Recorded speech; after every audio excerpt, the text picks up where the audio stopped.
Mas ele era amicíssimo do Brizola. Então, ele continuou a história do Brizola e nós estamos continuando junto com ele há muitos anos. Eu queria cumprimentar o Ciro, nosso presidente, não vou nem falar em futuro, porque o que a gente crê acontece. Ciro, presidente, cumprimentar o nosso companheiro Dagoberto, e eu estou aqui para dizer o seguinte: eu reassumi a presidência do PDT nesse pequeno período, que vai até dezembro, exatamente porque estamos lançando a pré-campanha do Dagoberto à Prefeitura de Campo Grande. O PDT não pode ficar ausente das eleições deste ano. Disputar uma eleição na capital, para nós, trabalhistas, é fundamental. O nosso discurso é um discurso poderoso e a nossa trajetória não tem nódoa, não tem vírgula, nem ponto e vírgula. Talvez seja o único partido no Brasil que não tem problema nenhum. Então, a nossa trajetória é uma trajetória bonita. E agora, com a candidatura do Ciro à presidência da República, o PDT cria uma musculatura maior e nós temos que criar bases de sustentação da candidatura do Ciro. Vamos lançar muitas candidaturas a prefeito no interior, o que nos limita é dinheiro. Mas diz um filósofo que quem não tem dinheiro conta história. E nós vamos sair por aí contando história, né? Para não pedir dinheiro para o Lupe.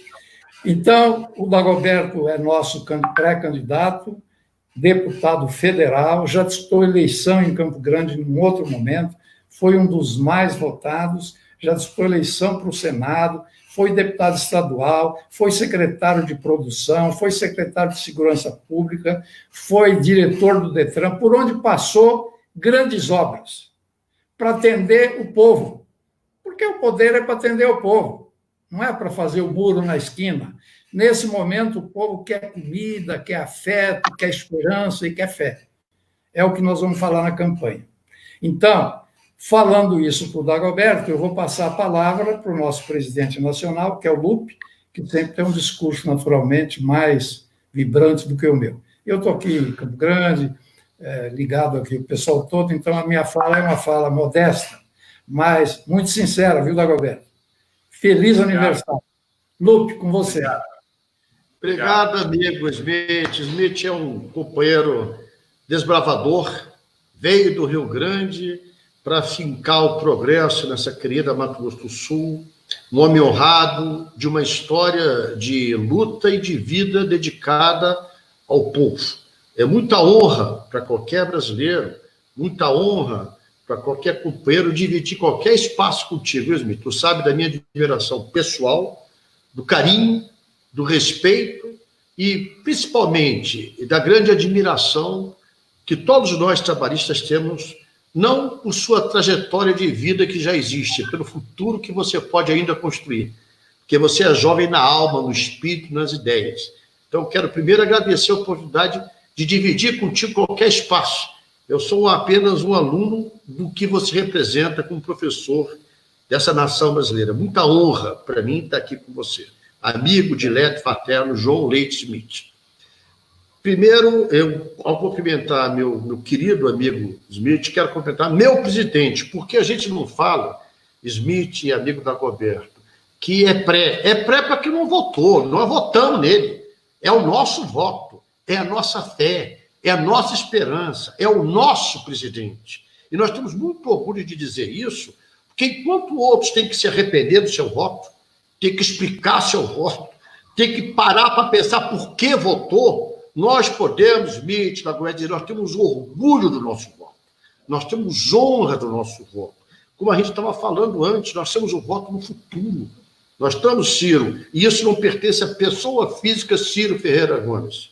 É o homem público, é a instituição que você representa pelas ideias que você tem. Você não pertence mais tão somente à sua família, a Gisele, filhos, a essa parentada maravilhosa que você tem. Você pertence como instrumento de uma sociedade que quer mais justiça, que quer mais fraternidade, que quer os irmãos vivendo com dignidade. Por isso, amigo, se me permite chamar assim, Ciro Ferreira Gomes, você, para mim, depois de Leonel Brizola, eu falo isso com muito orgulho, é a maior referência que eu tive na política. A minha maior foi Brizola, que foi uma paixão na minha vida. E ele tão generoso lá daquela executiva celestial, gente, está lá Brizola, Getúlio, Jango, Pasqualini, Darcy Ribeiro, Cibiles Viana. Olha quantos brasileiros estão nessa executiva celestial. O Fadu, que era esse foi o copeiro do Mato Grosso do Sul. E ele deixou como presente, colocou no caminho da gente o Ciro, para dar essa sequência de homens públicos dedicados à causa, amantes do Brasil, patriotas, que têm coragem de fazer o enfrentamento na política por sonho e por ideias, aquilo que você estava falando antes, né? Nós temos que discutir hoje, nós temos que falar das administrações, nós temos que fazer as denúncias, nós temos que dar esperança. E esperança num país só existe com projetos que possam ser executados, com projetos que tenham respeito a tirar a miséria do nosso povo, a dar qualidade de vida, a dar educação, a fazer essa nação ser grandiosa. Então, eu, como presidente dessa nossa instituição, muito mais pela generosidade dos meus companheiros que qualquer mérito pessoal, eu me sinto em casa, Dagoberto, está contigo. O teu aniversário não é só teu, irmão, é meu também.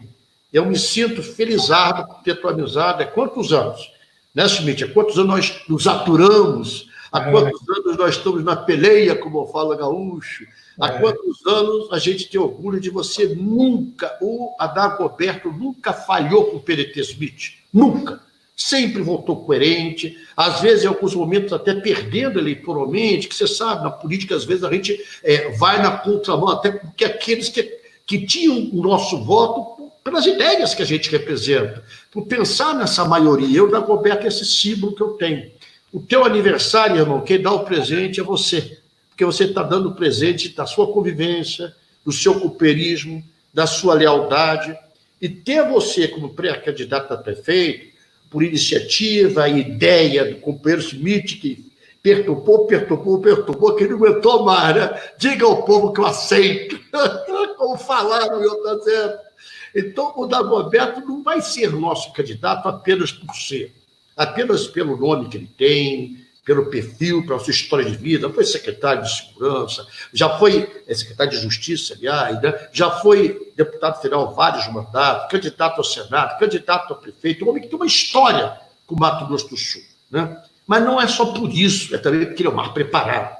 O Dagoberto é da inteira confiança do Ciro Gomes. O Ciro sabe que terá aí, no Mato Grosso do Sul, em Campo Grande, alguém que ele pode confiar, que ele sabe que tem lealdade, que tem amor à pátria brasileira, que vai trabalhar por um projeto municipal de desenvolvimento, que vai trabalhar para quem precisa da gente, mestre Schmidt, que é o povo mais humilde. É para ele que nós estamos aqui. É para essa gente mais humilde que precisa da nossa mão, né? É para o sedento que está precisando de um copo d'água.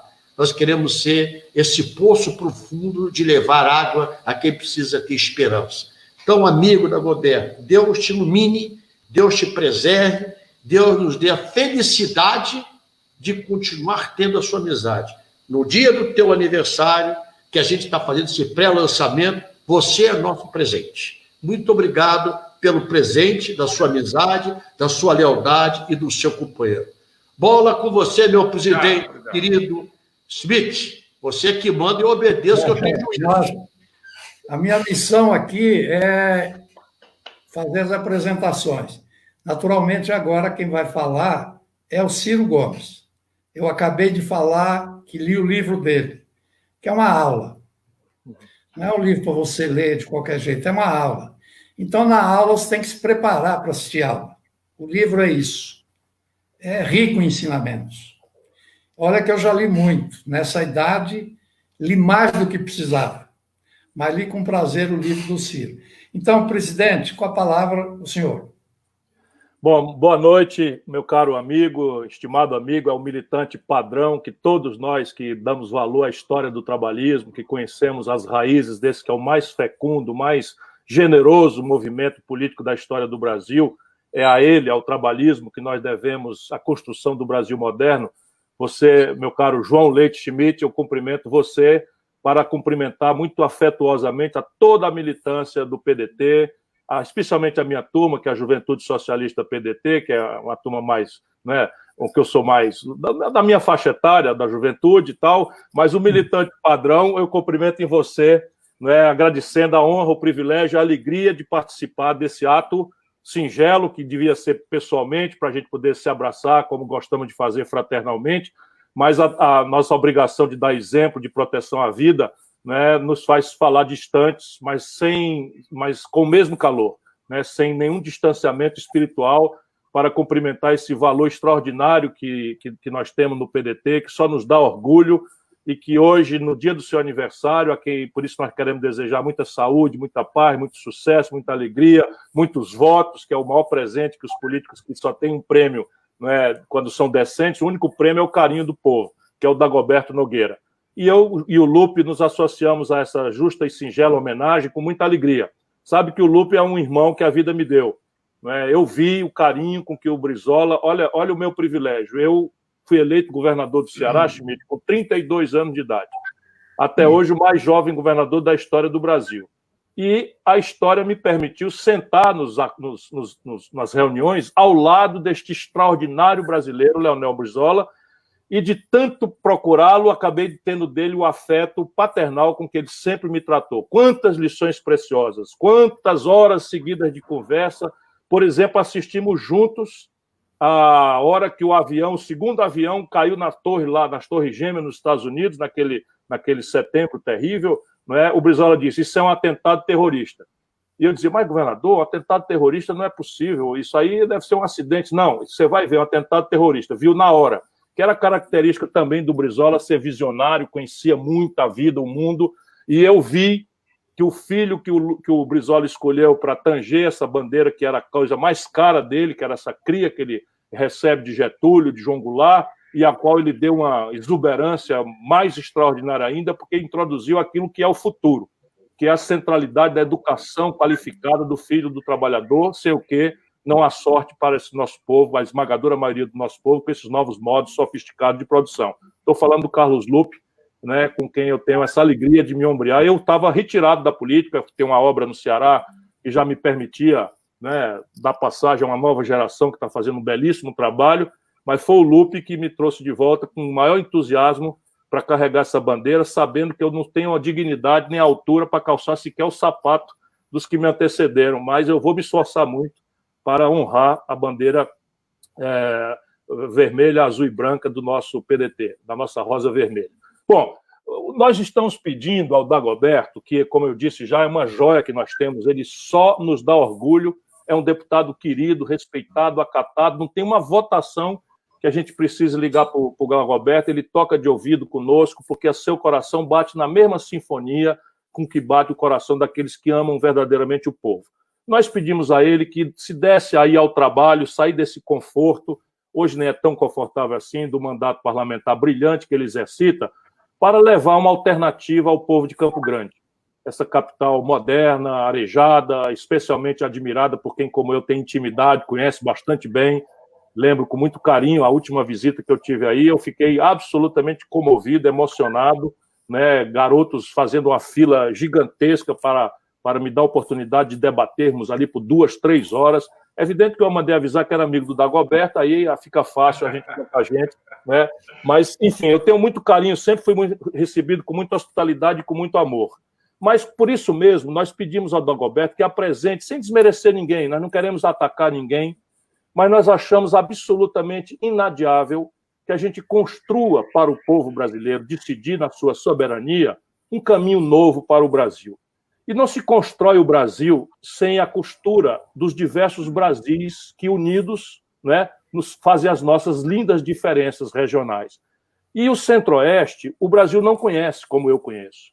O Centro-Oeste, talvez nem o próprio filho do Centro-Oeste sabe, hoje carrega o Brasil nas costas.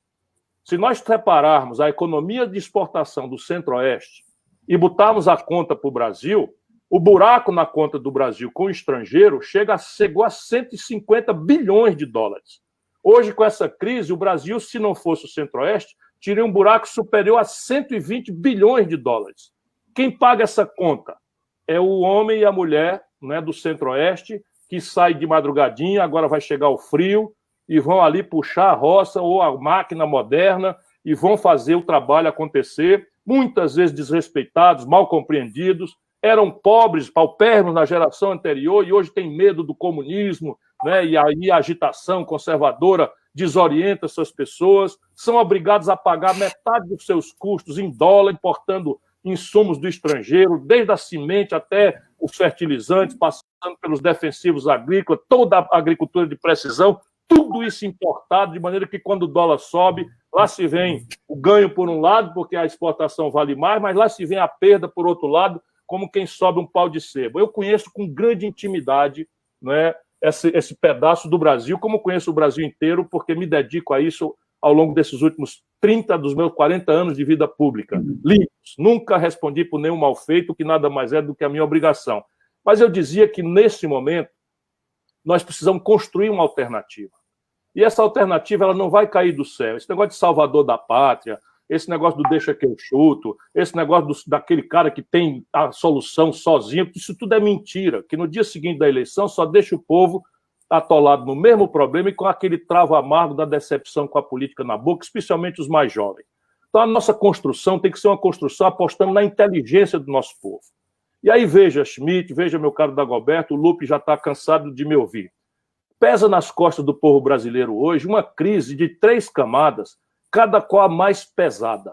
Não é brincadeira o que o homem e a mulher brasileiros, especialmente o jovem da periferia, estão passando nesse momento. Não é impressionante, são impressionantes os números. Nós estamos com a pior crise de saúde pública da história do Brasil. Nesse momento, 81.587 famílias estão em luto. 81 mil pessoas. Que o cidadão de Campo Grande me ouça. A maior mortandade de brasileiros que se registrou na nossa história foi a Guerra do Paraguai, que foi um verdadeiro genocídio, mas nós perdemos 37 mil irmãos ali. Nós estamos falando hoje de 81 mil, para ser exato, 81.487 pessoas é o número da agora de noite. E isso é fruto da política, porque tenta-se dizer que a culpa é do vírus, mas é evidente que o vírus é a causa. Mas a forma com que a política, as governanças do Brasil enfrenta a pandemia é que é a responsabilidade para essa quantidade de mortos. Deixa eu dar o número. A China tem 1 bilhão e 200 milhões de habitantes. Só no trocado, a China, que é 200 milhões de habitantes, é o Brasil que tem 208. Pois bem, a China morreu menos gente do que o Ceará. Morreu metade do que morreu em São Paulo. E lá foi que nasceu o vírus, lá que nasceu a pandemia. Sabe, mas a China é rica e tal, então vamos descer aqui para a nossa vizinhança. Vocês fazem fronteira, né? Tem diversos problemas em função da faixa de fronteira mal cuidada do nosso Mato Grosso do Sul, esse lindo Pantanal, né? O contrabando de arma, o contrabando de droga, né? Toda a violência que vem infelicitando as famílias. Quantas vezes eu já visitei essa fronteira, Corumbá e outros lugares, né? Pois bem, a mesma geografia é a América do Sul. Se nós separarmos o Brasil, que é o mais rico, do resto da América do Sul, eles juntos têm 10 milhões de seres humanos a mais do que nós. Pois bem, o Brasil está com 81.476 mortes e o resto da América do Sul, com 10 milhões de habitantes a mais, a mesma renda, o Brasil é o mais rico, o mesmo clima, que é mais quente para cima, mais frio para baixo, morreram 32 mil pessoas. Qual é a diferença? É o caráter anticientífico, irresponsável, genocida, com que o Brasil governa de costas voltadas para a ciência e para a vida. Essa é uma crise que hoje espetou medo no coração de toda a família brasileira. Todas as famílias já têm alguém que morreu perto. E, infelizmente, na marcha que vai, se a gente não gritar, por isso que começa, mesmo sendo o aniversário, eu não consigo falar nada que não seja mencionar os 80 mil mortos, 81 mil mortos, porque, caramba, isso é gente de carne e osso. Podia ser meu pai, minha mãe, que eu já tinha perdido, podia ser o filho de alguém, a esposa, o marido, e são. Não é possível deixar que a imprensa deixe agora isso lá para a segunda manchete, para a terceira, para a quarta, e a gente ficar frio diante de uma coisa dessa. Por quê? Porque a projeção na marcha que vai, daqui para o fim de setembro, falam os especialistas em 180 mil mortes. Portanto, a gente gritar agora ainda pode ser salvar 100 mil irmãos nossos dessa tragédia de incompetência, de ficar prescrevendo remédio, político falando em remédio, que é só o fundo do poço. Essa é a primeira dimensão da crise. A segunda dimensão da crise sumiu dos jornais. É a maior destruição de empregos e de empresas da história econômica do Brasil. Eu comandei a economia brasileira, eu tenho responsabilidade, eu sei o que eu estou falando.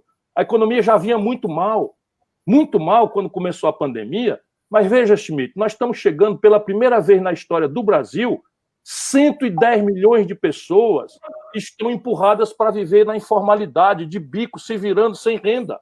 Sabe o que é a renda desse povo? É vender um picolé na praça, é vender uma pipoca, um algodão doce na porta da quermesse, na igreja. Tudo isso liquidou-se. Tudo isso liquidou-se. E a política pública brasileira é a gente brigando, e o Dagoberto na linha de frente disso. Se dependesse do governo Bolsonaro, a ajuda para o nosso povo tinha sido R$200 por 2 meses. Foi uma guerra para fazer essa ajuda ser de R$600 por 3 meses. Agora, outra guerra para fazer mais 2 meses. Quando, se a gente fizesse uma coisa honesta, a gente podia ter garantido o isolamento social eficaz para proteger a economia. Aí, não, estamos preocupados com a empresa. Deixa eu dizer o que está acontecendo com as empresas. Nesse momento, os 3 créditos que o governo criou, nenhum deles chegou para o povo, para as empresas. A grande, que era o do BNDES, estão exigindo garantia real de 1,5 vezes o empréstimo.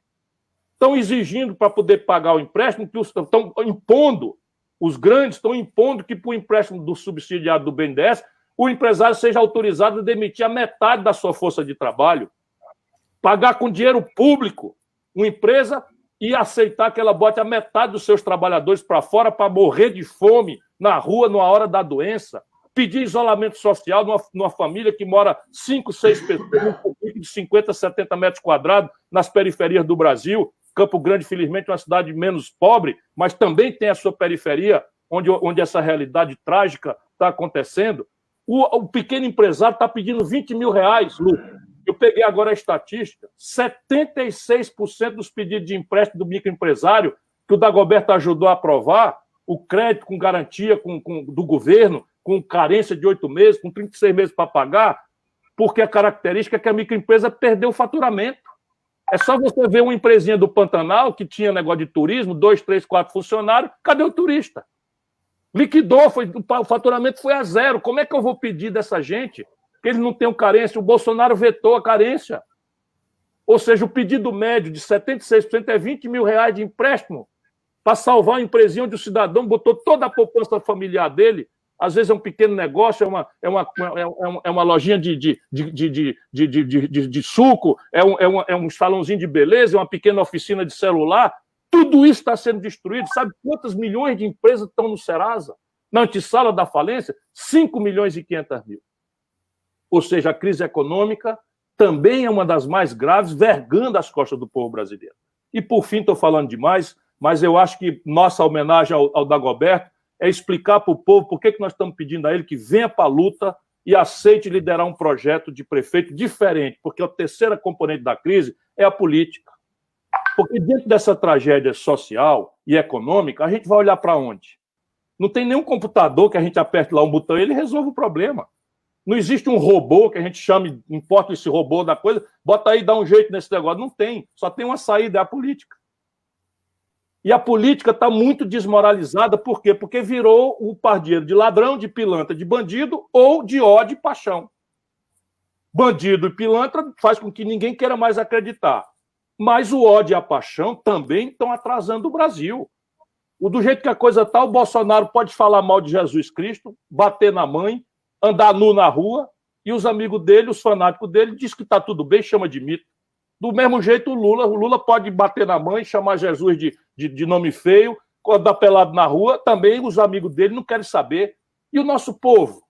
Né? Falei demais, mas eu estou dando as razões pelas quais nós precisamos de um homem decente, não da boca para fora, mas que já tem uma vida, ele não é um paraquedista, todo mundo conhece na política, ninguém bota uma mancha na vida pública do Dagoberto. Não só é decente, aonde esteve, provou, portanto é um homem experiente, não está na hora da gente mandar estagiário para a luta de uma hora que o povo mais precisa da política do que jamais precisou, tem experiência, diversos cargos, lidou com essa questão da segurança, lidou com a questão da mobilidade urbana, com o trânsito, né? Lidou com o parlamento, todos os assuntos, conhece a economia do Mato Grosso do Sul, conhece a economia do Centro-Oeste, compreende o problema de infraestrutura, conhece Campo Grande como a palma da mão, é capaz de dizer onde é que se toma boa cerveja com um bom dourado, né? Um peixinho, né? Pescado ali fresco, dentro das regras do IBAMA, né? Porque nós aqui somos tudo dentro da regra e o Bolsonaro também está comprometendo a produção do Centro-Oeste.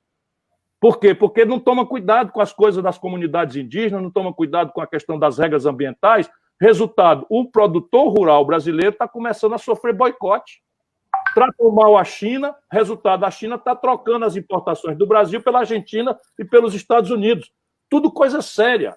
E, de novo, estou eu falando de problema, nós precisamos de um homem capaz, decente, para apresentar um projeto que livre o povo, né, dessa encruzilhada de ódios e paixões e ofereça ao jovem com o pé no chão confiança no futuro. Não porque ele é o homem que vai fazer milagre, mas ele é capaz de organizar as forças, as energias, ele sabe onde as andorinhas dormem, e é essa a melhor homenagem que nós podemos fazer a ele. Pedir a ele, pelo amor de Deus, e ao povo de Campo Grande, da Gobertá, aceite ser o nosso prefeito. Muito bem. Bom, eu acho que agora é minha vez. Primeiro, eu queria, Ciro, e você, Lupe, o nosso doutor Schmidt, ele que já foi deputado estadual, deputado federal, foi chefe da Casa Civil, foi secretário de Fazenda e depois foi para o Tribunal de Contas. E agora nós pegamos ele novamente, retomou a política e ele, apesar da idade dele, é mais jovem do que eu. Tem uma disposição de luta que você precisa de ver como é que é gostoso discutir com ele política e a disposição que ele tem e do que ele acredita nesse país e que nós podemos ainda fazer uma grande revolução e mudar tudo isso que está aí. Então, isso é que me anima, ele que ajudou a montar essa chapa de vereadores aqui de Campo Grande. Fizemos uma chapa aí com todas as tendências de LGBT, de trans, de indígena, movimento comunitário, movimento negro, movimento sindical, enfim, é uma chapa. Nós nunca, do PDT, tivemos uma chapa como essa que temos hoje de vereador e muito competitiva, né?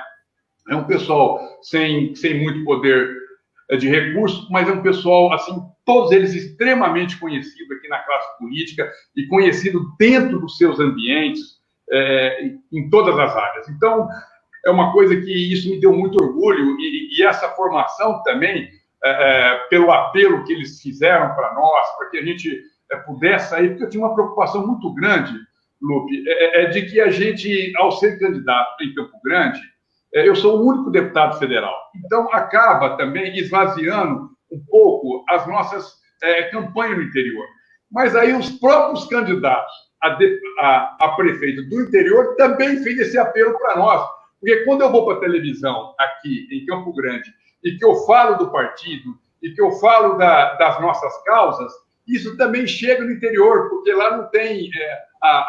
o que passa lá é aquilo que vai de Campo Grande. Então, o interior inteirinho recebe a nossa mensagem, vai receber, e isso acaba ajudando muito os nossos candidatos a prefeito do interior. Então, até teve um apelo por parte deles em função disso. E isso também foi uma coisa que... e como o nosso programa é um programa muito bonito, para você ter uma ideia, na última vez que eu fui candidato a prefeito em Campo Grande, era uma eleição muito difícil também, assim como essa. Mas nós fizemos um programa bonito.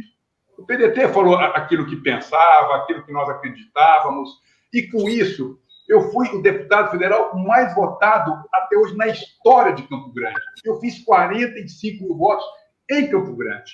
E ajudei a eleger um monte de prefeito que também era do PDT e que estava no interior, porque pegaram aquele programa. Como nós não tínhamos um compromisso de ganhar as eleições, e nós queríamos fazer uma campanha alegre, uma campanha de conscientização, uma campanha de que as pessoas pudessem saber o que era o PDT e tudo aquilo que nós pensamos, isso acabou ajudando muito. Então, foi uma coisa assim que valeu a pena para nós, está tendo esse apelo por parte deles. E aí, Lupe, eu quero falar um pouco de você também, dizer da minha honra de ser liderado por você. Você está no presidente do nosso partido, né? A forma com que você conduz esse nosso partido, você ali é aquela galinha choca que nos ampara todo mundo, quando tem briga chama, tudo, mas você não abre mão das nossas causas. E isso é uma coisa que dá muito orgulho disso do PDT, porque enquanto que os outros partidos ficam querendo comprar deputado, ficam querendo trazer na marra deputado, nem sabe que tipo de deputado, nós somos um único partido que no mandato passado expulsamos senadores, deputados, agora de novo estamos tocando um monte de deputado porque não respeita as causas que nós defendemos. Então, para você, vale muito mais a causa do que o tempo de televisão, do que fundo partidário, do que tudo isso. É isso que nos torna diferente. E é isso que me dá muito orgulho de dizer que você é o nosso presidente, que você nos dirige dessa forma, e eu sou muito feliz por isso, e eu vi o Ciro também falando disso. Isso é o que nos faz diferente dos demais partidos. E aí eu também quero chegar no Ciro. Ciro, ontem, eu não sei se você assistiu o Bial. O Bial entrevistou o Delfim Neto. E o Delfim Neto estava dizendo de que se não tivesse a traição do PT em relação a você, você era o presidente da República e o Brasil estaria muito diferente do que está hoje. Quer dizer, ele demonstrou de que você é um homem preparado, é um homem experiente e que você levaria o Brasil num caminho diferente do que esse irresponsável está fazendo com todos nós. Então, é uma coisa que também nos dá orgulho disso, porque o Delfim Neto é um homem que veio lá da direitona, né? E é um cara que reconhece que você, né, apesar que tem pensamentos antagônicos, mas sabe que você é um homem preparado, um homem culto, um homem inteligente, e que jamais faria tudo isso, o que esse nosso presidente está fazendo, que é uma vergonha, tanto internamente como externamente. Eu fico imaginando como é que esse povo lá fora nos vê, deve fazer chacota do nosso Brasil. Então, eu fico muito triste com todo esse momento que nós estamos atravessando. Eu acho que essa tristeza nossa tá com data marcada, daqui 2 anos e meio, eu tenho certeza absoluta que você vai ser o nosso presidente e vai dar muito orgulho para todos nós. O Brasil não pode errar tantas vezes, né? Eu não acredito de que nós vamos errando. Eu acho que agora, nessas próximas eleições, nós vamos acertar. A grande questão vai ser a questão da competência, a questão da experiência, da seriedade, da respeitabilidade, porque o que o Brasil precisa é ser respeitado lá fora e aqui dentro. Então, é nisso que eu acredito, e é por isso que eu não tenho dúvida nenhuma que você vai ser o nosso presidente. E é por isso que eu quero ajudar. Então, estou saindo candidato a prefeito aqui em Campo Grande. Aqui em Campo Grande, nós temos um problema muito sério, essa questão da pandemia, que no início o nosso atual prefeito agiu com rigor, né, obedecendo à ciência, mas aí depois teve uma pressão e ele não aguentou pressão. Ele não aguentou pressão, e o fato dele não aguentar pressão, ele abriu tudo, e agora que virou uma pandemia, olha, espalhou. Campo Grande hoje está com os leitos quase todos lotados, e agora ele está querendo radicalizar para fechar tudo de uma vez. Sabe as coisas quando você faz errado, e aí depois vai demorando muito mais para você consertar aquilo que você disse no início da sua fala, as consequências que vieram em função do erro do nosso presidente da República, né, e você comparou até o Brasil com o resto da América do Sul. Então, são esses erros que são impagáveis, são mortes, né? Como é que vai explicar isso para filhos, para os pais, para os avós? É uma coisa terrível. E hoje aqui também nós estamos nessa situação. Eu quero dizer que, Ciro, aqui hoje em Campo Grande nós temos 2 escolas de tempo integral. As 2 escolas foi emenda nossa. Foi na época do Nelsinho Trate. E eu pedi para ele que ele desse o nome de uma delas de Darcy Ribeiro e a outra de Leonel Brizola. Mas aí ele acabou brigando comigo e fez um acordo lá, e na hora de votar lá, nós aprovamos. Nós não, porque não era vereador. Os vereadores aprovaram o Darcy Ribeiro e não aprovou o nome do Brizola, e botaram, porque tinha morrido, acho que uma pessoa nessa área de educação, eu não me lembro o nome, era muito importante na época, e acabou essa escola levando isso. Então, já demonstra, e eu quero demonstrar isso para a população de Campo Grande, que nós vamos verdadeiramente implantar a educação de tempo integral nas escolas de Campo Grande. Esse vai ser o meu grande desafio. Eu quero sonhar um dia de ver aquelas crianças que estão indo lá para a Universidade Federal, que hoje só chega de carrões, né, que são tudo filhos de rico, porque só eles que têm uma escola de qualidade, que conseguem entrar na universidade pública, que ela foi feita para brigar para quem não pode pagar, e, no entanto, só tem gente que pode pagar. Eu quero que chegue um monte de gente de bicicleta, a pé, de ônibus, mas que depois de formado tem o direito de ter os seus carrões do jeito que o aluno tem hoje. Essa luta eu quero fazer, vamos discutir essa questão da saúde com responsabilidade, né? A cidade aqui, os bairros estão um pouco abandonados, há uma certa reclamação, e eu tenho ajudado muito o atual prefeito. Ele fala que eu sou o deputado federal dele, e ele tem um irmão que é deputado federal e tem um irmão que é senador, mas o deputado federal dele, ele fala que sou eu, porque, de fato, nós temos trazido muitos recursos para Campo Grande, e eu não fiz com a intenção de ser candidato a prefeito, porque eu estou me tornando pré-candidato hoje. Então, eu fiz que era para ajudá-lo mesmo, que era para ajudar Campo Grande. Essa é a minha disposição mesmo, de sempre. E aquilo que o Lupe falou, claro, no início. Eu sou uma pessoa muito disciplinada. E eu acredito muito no trabalhismo. Eu acredito que a gente precisa melhorar a qualidade de vida das pessoas, que isso é uma cadeia. Se a gente melhora aqui, o comércio vai bem, a indústria vai bem. Não adianta achar que nós vamos jogar tudo aqui e se não tiver quem fomenta o comércio e a indústria aqui, nós não vamos para frente. Então, nós temos que apostar, melhorar a qualidade de vida, dar emprego, dar salário, que quando o povo tem salário, tem emprego, não fica doente, consegue ter uma educação melhor, consegue comprar mais e dinamiza o comércio e dinamiza a indústria. É nisso que eu acredito. Então, é isso que eu quero ser prefeito, para poder humanizar mais Campo Grande, para fazer com que Campo Grande seja uma cidade mais solidária, uma cidade que a gente possa ter orgulho. Olha, o Dagoberto cuidou daqueles que mais precisam. Se eu der conta de fazer isso, eu tenho certeza que eu vou ser o prefeito que eu gostaria de ser e que eu me proponho a ser. Pode ter certeza absoluta que eles vão ter muito orgulho de mim. Dagoberto, volta para mim agora, né? Volta para você, e eu acho que nós vamos abrir para pergunta, né? E eu estou recebendo aqui já. Eu vou fazer um comentário rápido, e aí vamos abrir para pergunta. Eu queria dizer para o Ciro, um homem de coragem, quer dizer, o Ciro faz o que ninguém faz. A coragem fantástica. E só um homem de coragem pode pisar na grama. Porque normalmente você vê o gramado, está escrito lá, não pise na grama.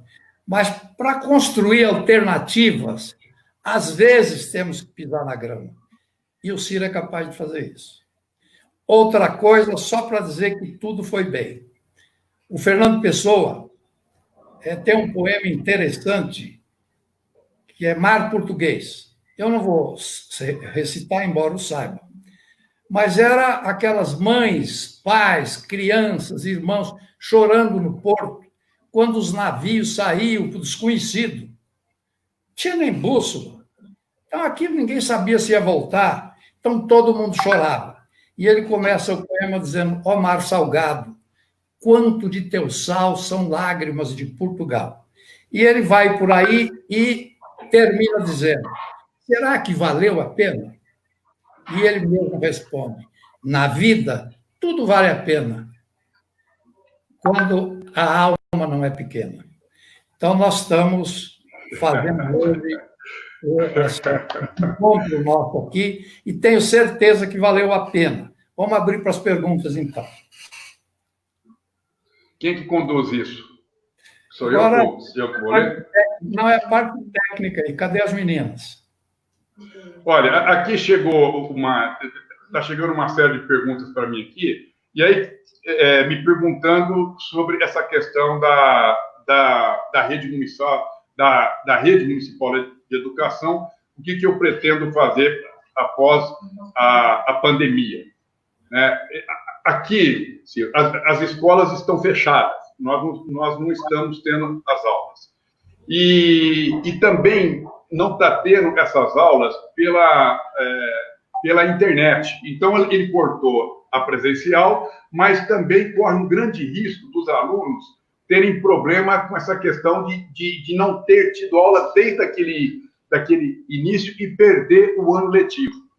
Então, lógico que pode a pandemia, eu espero que se nós ganharmos e nós assumirmos, as escolas já estejam funcionando já normalmente. Mas acho que essa pergunta, o que a pessoa acho que queria falar, acho que era para contestar essa questão de que as aulas ele não aproveitou para que fizesse da forma que nós estamos fazendo hoje para levar a educação lá para as crianças. Logicamente que nem todos têm esses aparelhos, aqui é tudo muito pobre, mas a Secretaria de Educação teria que pelo menos fornecer esses materiais, ou então provocar um distanciamento entre os alunos, fazer com turnos, para que eles não pudessem ter esse prejuízo desse ano. Tem muitas saídas, né? Com essa questão do distanciamento, para aqueles que têm esses equipamentos, poder ficar em casa e ter lá, quer dizer, você podia separar, não precisa juntar todos os alunos, como é feito normalmente. Mas não teve essa disposição, porque achavam que ia acabar rápido e que não ia passar por Campo Grande. E agora Campo Grande está totalmente infestado. Deixa eu dar um palpitezinho nisso aí. O PDT está, como sempre, muito preocupado com a questão da educação. Então, o seu colega de bancada, o Edilvan, com seu apoio, você não quis dizer, talvez, por modéstia, mas nós apresentamos, não é, 2 ações, uma já é vitoriosa. Uma foi exatamente porque os pobres não têm acesso digital, não têm a internet, não têm o computador, não têm o tablet como o rico tem, e fazer o Enem, uma hora dessa, seria uma desigualdade competitiva muito injusta. Então, nós conseguimos, o Lupe entrou na justiça, o Edilvan e tal, lutamos, e a bancada apoiou, conseguimos, então, o Enem vai ser provavelmente em fevereiro. Essa já foi uma grande vitória, esperamos que Deus nos ajude, em fevereiro a gente tenha ultrapassado já o pico. E há um projeto hoje, já com regime de urgência aprovado, também de autoria da bancada do PDT, o deputado Edilvan, que é muito ligado à educação, regulamentando a volta às aulas. Então, qual é a ideia? A ideia é que não haja uma ordem igual para o Brasil inteiro. A ideia é que a lei regulamente dizendo o seguinte, que cada escola vai ter um conselho escolar e esse conselho escolar vai ouvir a autoridade sanitária do lugar. E, a partir daí, as regras serão estabelecidas. Por exemplo, dias alternados. Então, a metade da classe vai segunda, quarta e sexta, a outra metade vai terça, quinta e sábado. Né? Então, é um exemplo prático daquilo que está já regulamentado no projeto e tem um compromisso do Rodrigo Maia de pautar isso, porque virou uma grande urgência. De qualquer forma, nós vamos procurar, evidentemente, salvar o ano letivo. É evidente que isso é uma coisa que a gente não pode desconsiderar, porque o garoto, o jovem, a criança, estatisticamente, ele é menos vítima das formas letais da Covid. Não quer dizer que não possa morrer. Então, tem crianças mortas por Covid. Nesses 81.467 pessoas, tem crianças morreram. Então, mas a estatística não é muito. Mas quem é que quer fazer uma roleta russa com o seu próprio filho? Né? Ninguém pode fazer isso. Nós não somos irresponsáveis e tal. Mas, de qualquer forma, 100% dos jovens são vetores de contaminação. Então, você não vai conseguir que uma criança não vá se abraçar, não vá brincar com os colegas, não vá rolar no chão e, enfim, depois não chegue em casa e contamine os pais e os avós. Então, a gente tem que ter paciência, saber para as mães, para os pais que estão preocupados, que tem gente cuidando do assunto, o projeto já está pronto, é de autoria do PDT, da nossa bancada, porque o Partido da Educação, não se preocupe, quem tiver essa preocupação, é conosco. Hoje, por exemplo, nós adiamos o primeiro debate entre os pré-candidatos a prefeito de Fortaleza, porque está em votação lá no Fundeb, e o nosso companheiro Edilvan é peça-chave, né, junto com a Dorinha, que é a relatora, nas negociações. Né, você pode votar pela internet, mas o Edilvan considerou a obrigação dele ir para lá, para o plenário, com a máscara, para ajudar, porque o Bolsonaro lutou até agorinha, meia horinha atrás, para descaracterizar o Fundeb, que ia simplesmente fecharmos 70% das escolas pobres do Brasil. É verdade, Ciro. E uma coisa aqui, Ciro, que, falando rapidamente, aqui as pessoas nos têm... Quando eu fui presidente do Detran, era um órgão arcaico e deficitário. Nós transformamos o órgão. Naquela época, eu demiti 157 funcionários por corrupção. E nós modernizamos e transformamos no melhor Detran desse país. Eu fui secretário de Segurança 1 ano e 2 meses. Nós temos uma revolução aqui na Secretaria de Segurança. Eu implantei a lei seca quando ninguém discutia a lei seca, e eu implantei aqui para poder diminuir os índices de homicídio que nós tínhamos em Campo Grande, e alcançamos os índices, principalmente da violência do lar, porque essas pessoas ficavam bebendo até de madrugada, chegavam em casa, espancavam mulher, espancavam filho. O que nós diminuímos foi um negócio assustador, o número, né? Tanto é que nós saímos que de lá, elegemos deputado federal, fizemos quase que legenda sozinho o nosso número de votos, e aí que depois disso eu fui para a Secretaria de Produção. Nós também fizemos uma revolução na Secretaria de Produção. Hoje, a maioria das indústrias que são fundamentais para o Estado foi trazido num período curto que nós ficamos nessa secretaria. Usinas de álcool de açúcar, usinas de celulose, muitas empresas grandes vieram nesse período que nós viemos em função do trabalho que nós fizemos para poder buscar e para gerar emprego aqui no Mato Grosso do Sul. Então, nós temos que falar dessa experiência nossa. Eu acho que esse vai ser o grande debate, até em função dessa inexperiência que está tendo a nação brasileira. Então, eu acho que esse vai ser o grande debate. E eu estou muito confiante nisso, de que nós possamos crescer na campanha em função quando a gente poder falar o que nós já fizemos e o que nós podemos fazer. Eu acho que nós estamos já com tempo, porque o pessoal da imprensa não está conseguindo entrar. Então, eu não sei se o Schmidt tem alguma pergunta. Você tem lá, Schmidt? Não, eu recebi aqui, eu vou passar a pergunta da imprensa, para o Ciro. A pergunta é do Denis, Mas vamos combinar, pergunta fácil para mim, pergunta difícil para o Lupe e para o Dagoberto. Combinar. Não, mas são coisas que você já comenta no seu livro. Esse povo lê seu livro. Depois eu quero alguma coisa, estou fazendo campanha do seu livro. Ele pergunta o seguinte, porque Campo Grande não tem indústrias. Ele pergunta, então, quais as condições para Campo Grande, que só tem serviços, ter indústria? E você fala em crescimento econômico. Você propõe no seu livro. Então, como que você responderia a isso? Veja, nenhuma nação avançada do mundo sobrevive só com produtos de baixo valor agregado. Por mais, como eu disse, o Centro-Oeste carrega o Brasil nas costas porque tem um superávit de 120 bilhões de dólares que quase paga totalmente.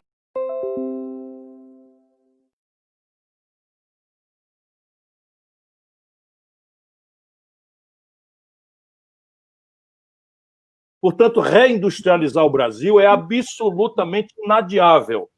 E nós temos que fazer essa indústria agora obrigados a uma adaptação àquilo que se chama, na grande economia global, de vantagens comparativas. Então, não é mais razoável a gente supor que o Brasil vai ser um país capaz, embora eu acredite que em algum tempo nós seremos, mas nesse momento a gente não deve alimentar a ilusão que nós vamos ser capazes de produzir da agulha ao avião, passando pelo computador.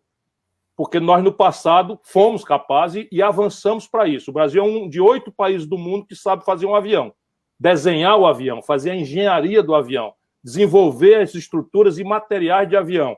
E esses canalhas que nos governam entregaram para a Boeing, que agora, quebrando, devolveu, depois de tirar todos os segredos industriais, né, de devassar todas as grandes expertises técnicas da nossa Embraer.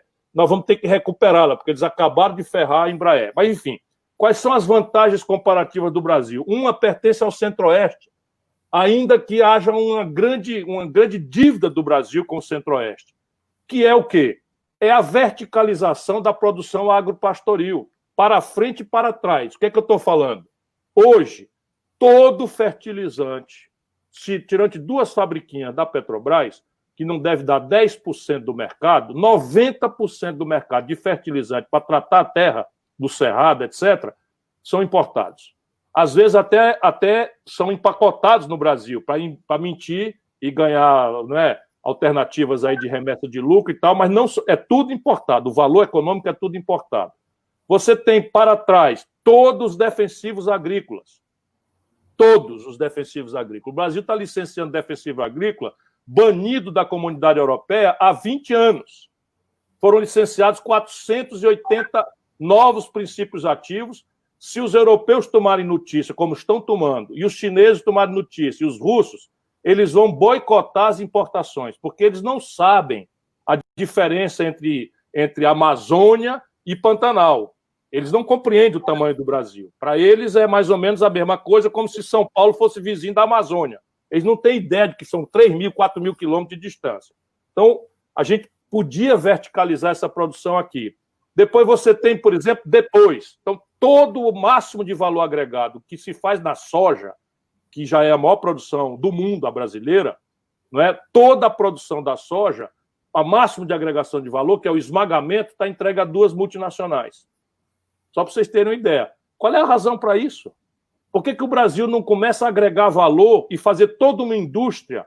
Né? É evidente que isso não vai acontecer por acaso. É preciso que o governo entre com um programa de incentivo que tem a ver com crédito, com capacitação gerencial, com assistência técnica, com incubadora de empresa para permitir ao jovem que está na universidade que ele venha e possa empreender e não ser uma coisa de financiar quem já é rico. E tudo isso é possível de ser feito, né? Desde que você tenha uma compreensão de um projeto nacional de desenvolvimento e que o objetivo guia desse projeto seja a modernização da economia brasileira, porque só aí terá emprego com salário decente. As grandes cidades, ninguém vai acordar em Campo Grande e vai para a roça. Cada dia vai ser menos provável.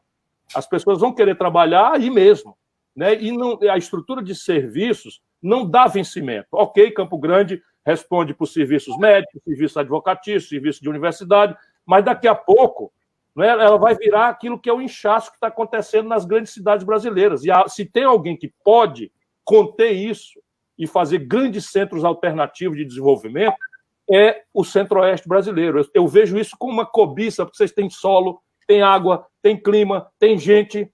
Vocês são o Brasil que trabalha e que produz contra o Brasil que especula e que não gera nada. Eu tenho conversado com o Lupe, veja bem, Schmidt, a gente pode ser contra ou a favor, nós somos muito contra essa privatização criminosa que fazem, mas vamos fazer de conta que a gente pode até ser a favor para argumentar. Uma coisa eu quero perguntar, esses homens todos que nos governam dos últimos 30 anos para cá não fizeram nada. Eles só sabem vender o que os outros fizeram. O Brasil era um país paupérrimo, fez a Petrobras, fez a Eletrobras, fez a Telebrás, fez a Vale do Rio Doce, fez esse gigante, 15ª economia industrial do mundo. Faz 30 anos o Brasil não cria nada. É só botar no mato, é só vender, entregar e a dívida crescendo, explodindo. Isso é tudo uma sacanagem, desculpa a expressão, porque não há outra. A palavra que eu gostaria de dizer é outra pior ainda. São de bandido, de assaltantes do esforço de produção do Brasil, né? Mas assim, mas isso é possível? Deixa eu mostrar aqui realmente o que é que, por exemplo, o Ceará, quando eu assumi o governo, não tinha nenhuma importância, zero importância na indústria calçadista. Nós fizemos esse plano aqui para o Ceará. Por que calçado?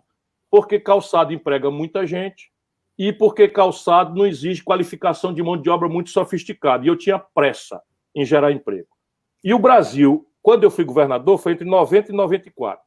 O Brasil controlava, Lupe, 60% do mercado de calçados da Europa. Então, se você ficasse na esquina de Paris, de cada 10 pessoas que passavam, 6 estavam calçando um sapato feito no Brasil, gerando emprego aqui. Quando nós começamos a trabalhar, isso era verdade. Pois bem, o Ceará hoje é o maior exportador brasileiro de calçados. Saindo do nada, nós não temos a matéria-prima, nós não somos a sede do mercado, e o que a indústria veio fazer aqui? Veio porque eu criei um projeto, uma condição, né? Tinha base física, tinha crédito, tinha estímulo, tinha incentivo fiscal, tinha capacitação de mão de obra, tinha apoio. Aí sim eles se sentiram confortáveis e o Ceará hoje é o maior exportador brasileiro. O seu Rio Grande do Sul, que era o primeiro, passou para segundo. São Paulo, que era o segundo, passou para terceiro. E esse pequeno estado aqui, encravado no semiárido do sertão do Nordeste, né, virou uma potência industrial. Nós acabamos de girar uma mega siderúrgica. O que veio fazer uma siderúrgica no Ceará? Nós não temos minério de ferro. Nós não somos sede de um polo metal mecânico que demanda chapa de aço. Veio fazer o que aqui? Veio porque aqui a gente tem projeto. Só para você ter uma ideia, essa mega siderúrgica que começou a girar aumentou o PIB industrial do Ceará em 45% de uma tancada. Agora imagina se eu tenho a possibilidade de pegar o Centro-Oeste, meu amor, com água, com terra, com gente. O dinheiro já está sendo gasto. Sabe, toda essa mecânica de precisão, se você tirar o chip, o resto, os implementos agrícolas, tudo importado, meu irmão. Você se monta numa colheitadeira, tudo importado. Se duvidar, o aço, a chapa de aço, foi do Brasil, lá para a Itália, os cabas transformaram aquilo e trouxeram para o Brasil para montar uma coisa, ou para os Estados Unidos, a John Deere e tal. O que eles têm que nós não temos? Percebe? Um mercado pujante desse, o que precisa fazer? Às vezes é estatal, mas às vezes não precisa ser. A nossa siderúrgica aqui não é estatal. Não é? A indústria calçadista não é estatal, mas quando precisar ser estatal, é estatal que vai ser. Eu, por exemplo, fertilizante, eu vou começar a fazer. E é aí, no Centro-Oeste. Então, vocês contem comigo. Agora, hoje, o que está acontecendo? A Petrobras fez uma fábrica em Mato Grosso do Sul, no estado de vocês, novinha em folha de fertilizante. Quando ela estava pronta para rodar, ela foi vendida por esses canalhas que nos governam para uma multinacional para fechar. Comprar a fábrica novinha em folha para fechar e continuar vendendo fertilizante para o nosso agricultor a preço de cartel, de oligopólio em dólar. Uma pergunta para o Dagoberto, outra para o Lupe. A do Dagoberto é do Dendri. Ele pergunta para você, diz que é para você se interessar pelas políticas públicas que trazem incentivos para o empreendedorismo, principalmente do empreendedorismo no bairro, no interior. Então, ele pergunta se você pode lutar por isso, pelo empreendedor lá da ponta. Olha, o Schmidt, nós já fizemos isso. No período que nós somos secretário de produção, essa parte de tudo isso que o Ciro falou, de incentivos fiscais, de qualificação, de oportunidade, os nossos índices, do curto período que eu fiquei nessa secretaria, até hoje é um dos maiores. Esses dias nós estamos debatendo com uma pessoa, hoje até tem um grande destaque nacional, porque ela foi... Nós vamos buscar essas indústrias, nós vamos buscar essa qualificação, nós vamos fazer isso nos bairros. Logicamente, determinadas indústrias têm que estar indo lá para o distrito industrial, principalmente aquelas mais poluentes, dependendo do tipo de indústria. Mas nós também vamos levar essas pequenas indústrias para os bairros, para que as pessoas não se deslocam muito longe dos seus lugares. Isso aí pode ficar tranquilo que nós temos experiência e vamos fazer. Ô, Schmidt, aqui a Gabi da CBN me faz uma pergunta: por que chapa pura e se tiver segundo turno? Eu vou responder rápido. Primeiro, todos os partidos que têm capilaridade aqui estão lançando candidatos. Nós somos em 11 candidatos a prefeito. E isso é muito bom porque vai proporcionar o segundo turno. Eu quero estar um desses 11 no segundo turno. E, logicamente, que no segundo turno, nós vamos buscar um entendimento. Vamos buscar um entendimento com a classe política e as pessoas do bem, e com os partidos que pensam como nós, né? que tem função social, que quer cuidar dos trabalhadores, que quer cuidar dos aposentados, que quer cuidar das crianças. Então, essas pessoas que tiverem com esse mesmo pensamento do que a gente, nós vamos buscar aí no segundo turno, porque eu tenho a consciência, ninguém governa sozinho. Nós vamos governar com muita gente. Vai ser uma Campo Grande de todos. Pode ter certeza absoluta disso. Lupe, pergunta da Leide. Qual é a importância do PDT concorrer à Prefeitura de Campo Grande? Querida, a maior importância que existe para um partido existir, para ele de fato mostrar suas ideias, é conseguir colocá-las em prática. Não adianta a gente ter um homem como você, Schmidt, que tem um capital de anos de luta, se você não tivesse sido secretário de Estado, se não tivesse sido deputado, se não tivesse sido do tribunal. Você conseguiu colocar suas ideias em prática. A mesma coisa eu falo do Ciro. O Ciro foi prefeito, foi governador, foi ministro. Então, as ideias que a gente tem, para colocá-las em prática, para poder fazer o exercício das ideias, nós temos que ter espaço de poder. Espaço de poder para ser competente, eficiente no exercício dessas ideias. E é isso que eu quero que o Dagoberto faça. O Dagoberto é experiência. O Dagoberto não é um aventureiro, não é alguém que está chegando no poder com um discurso vazio. Ele já foi secretário de Estado, Ele conhece a cidade, já foi candidato a prefeito daí, é um homem que tem profundidade, ele anda nesse chão, ele conhece essa terra. Então, a experiência de fazer o Dagoberto prefeito é a certeza que nós temos de que vai ser um sucesso, porque ele já adquiriu a experiência de vida necessária para colocar nossas ideias em prática. Só para fechar, amigo Smith, quando falar em educação, eu lembro só isso, eu vou ficar em cima do Dagoberto prefeito. O CIEPS, o Brizolão, que o Brizola fez lá no Rio, foram 503, que chegamos a ter 500 mil de crianças, 8 horas por dia na escola. Não era só uma escola simples, não era só as 5 refeições diárias, ela também tinha atendimento médico e dentário. Nós tínhamos uma vez por semana médico, oftalmologista, dentista. Nós descobrimos, amigo Smith, amigo Dagoberto e Ciro, meu irmão, que as crianças, 30% delas que não conseguiam aprender a ler, não era porque tinham limitações de inteligência, porque não enxergavam. Então, a escola também é um instrumento de levar saúde. A escola também é um instrumento de abrir horizontes para a vida das pessoas. Quando o nosso partido tem esse compromisso de vida, de alma, de ideias, de fazer escola, é porque nós sabemos que só a escola dá verdadeira libertação ao povo. Então, amigo Dagoberto, você vai ter que não é só 2 escolas de tempo integral, não. O teu processo, o teu projeto, o teu compromisso é todas as escolas de Campo Grande serem de tempo integral. Nós temos que lutar para arrancar recursos para isso. Em vez de gastar dinheiro com coisas supérfluas, que muitos governantes fazem aí, para ter esse voto da troca da moeda, né, da troca do toma lá da cá, nós temos que fazer a nova geração de brasileiros. E só se forma essa nova geração com escola de qualidade.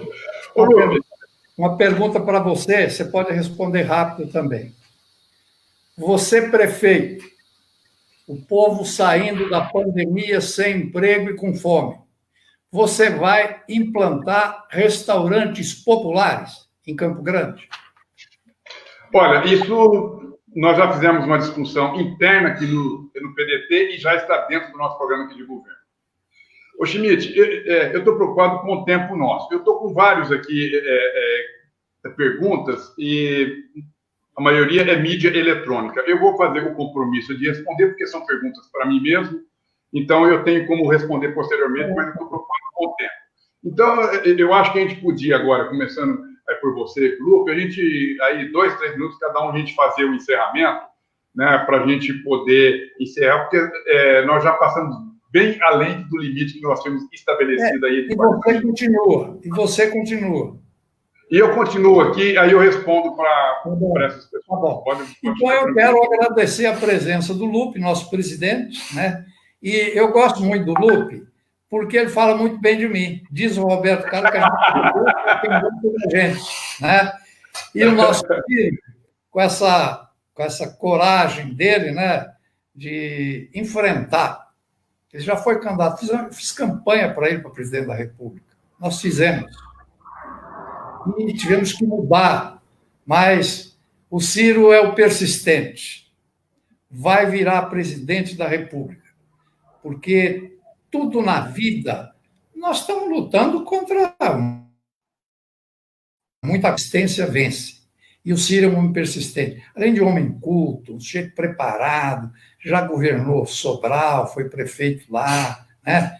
E já foi governador do Ceará, já falou na transposição do Rio São Francisco, quando foi ministro da Integração. A transposição do São Francisco é a ideia dele, que ele já tinha feito isso lá no Ceará, quando governador, para poder dar água, que o problema do Nordeste é água, que não é o nosso problema.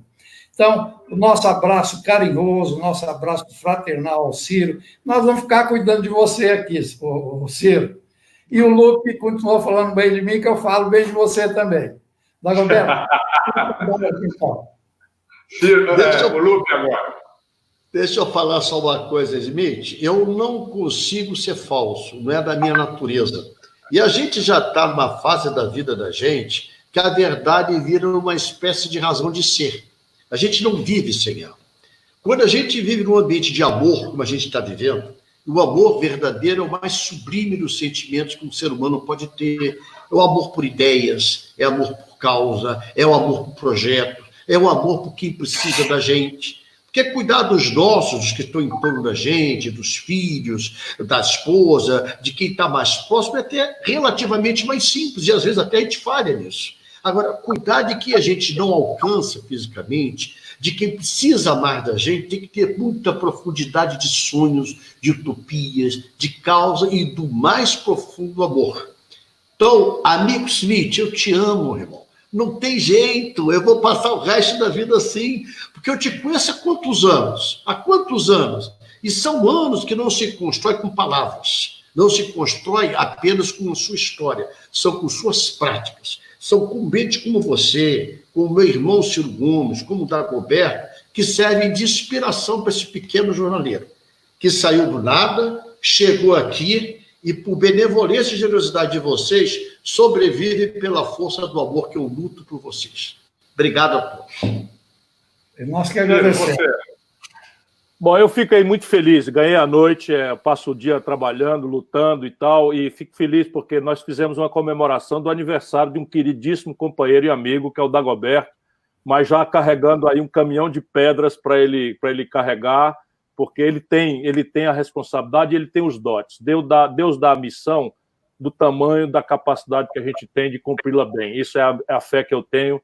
E eu e o Lupe temos muita alegria de nos associar contigo, Schmidt, que é o nosso militante padrão, de nos associar com o Dagoberto, que é um quadro de ouro para nós, é uma pessoa que merece todo. Eu espero muito que Deus nos permita virar essa página dessa pandemia para eu balançar uma bandeira aí, não é, ainda durante a campanha do Dagoberto, fisicamente, mas se não for, nós vamos fazer o comício virtual, do jeito que for necessário, ou pela televisão, porque isso é um tesouro que você, meu irmão, minha irmã de Campo Grande, vão poder examinar. Examine, bota um pezinho para trás. Esse negócio de amar político e tal, isso não é muito para coisa muito inteligente, não. A gente deve olhar o debate, bota um pezinho atrás, de onde veio, quem é, quais são as companhias, o que é que anda fazendo, quem é que entrega melhor o compromisso verdadeiro de ajudar o povo a superar essa dificuldade. E aí não tenha dúvida, o Dagoberto está entre os melhores quadros que o PDT vai oferecer a você, gente querida de Campo Grande. Eu espero que Deus ilumine e possa ajudar a escolher aquele que for o melhor. E para nós, não tem dúvida, Dagoberto Nogueira é o melhor para vocês. Obrigado, Ana. Dagoberto. Doutor Schmidt, obrigado. Lupe, muito obrigado pela participação. Ciro, muito obrigado pela participação. Eu vou lutar muito para poder honrar os votos que nós recebemos aqui. E vocês podem ter certeza absoluta que nós vamos ser o melhor prefeito que Campo Grande já teve e vou dar muito orgulho para todos vocês. Um abraço, obrigado. Um abraço. Obrigado. Obrigado.